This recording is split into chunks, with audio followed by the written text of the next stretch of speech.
Meron lang po ditong whereas clauses. I won't ask you about the entire document anyway. Meron lang po ditong whereas clauses on the first page. Can you see that, Mr. Witness?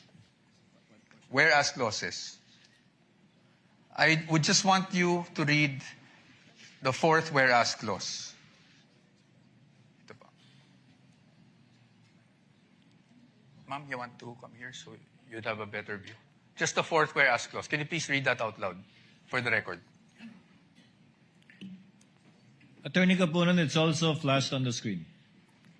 Whereas these intelligence and confidential activities by their very nature are highly sensitive and confidential operations or missions, the details of which cannot be divulged without posing a threat to national security or to the success of the mission. Can you please read the next whereas as well? Thank you. Whereas, as now being required, the submission of receipts, bills, or commercial invoices in support of disbursements from this fund or rental or of safe houses, purchase of meals or supplies, and other expenses may create a leak of information that may threaten the confidentiality of the intelligence operations, endanger the lives and the safety of the agents and employees of the government agencies, and result to a failure of the mission. And just the next two whereas clauses na lang po, para hindi na po tayo humaba.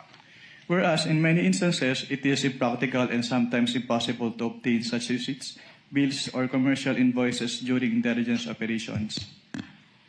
Whereas by its very nature, the use of confidential and or intelligence and or confidential funds requires an approach allowing more flexibility in intelligence operations. Thank you, Mr. Witness.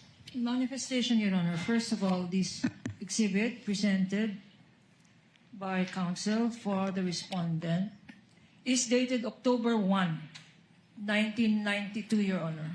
Whereas the joint circular cited as basis by this witness, Your Honor, is dated 2015, Your Honor. There is no indication here.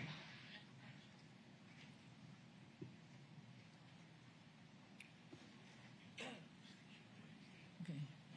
There is an indication here, Your Honor, that all issuances inconsistent herewith are hereby amended or revoked accordingly.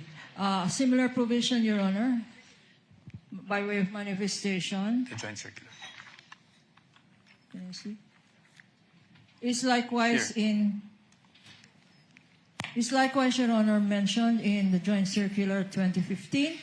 Observation for the record that 2015 supersedes this circular cited by counsel for respondent, which is dated 1992, Your Honor. For the record. Noted. Thank you, Your Honor. Proceed. But again, we'd like just a counter manifestation that the repealing clause under JC 2015-01 states, and I quote, all circulars, memoranda, rules, regulations, and other issuance inconsistent herewith are deemed repealed and superseded accordingly. So the repealing clause in 2015-1 did not specify COA Circular 92-8985. Precisely our point, Your Honor. Your Honor, please counter manifestation. Of course, Counsel. Counsel read the literal meaning, Your Honor, but the substantive meaning is all circulars. All circulars are deemed repealed and superseded accordingly. His interpretation, my interpretation, but no interpretation needed, Your Honor.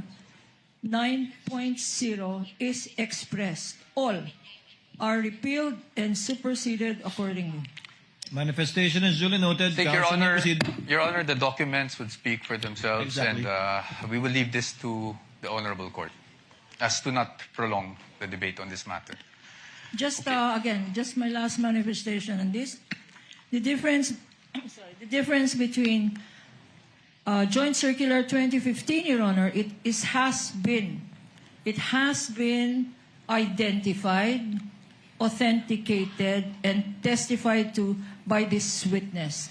This circular that they are citing, Your Honor, 1992, has not been identified. We don't know its due existence.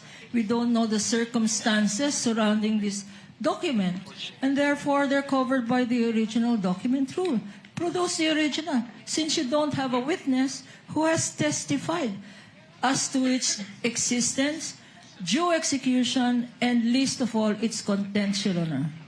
And we are stating that this should be clearly in the records of this proceedings, Your Honor. Noted without prejudice to respondent presenting during their evidence in chief the original copy of the document and someone testifying thereto. We submit, Your Honor.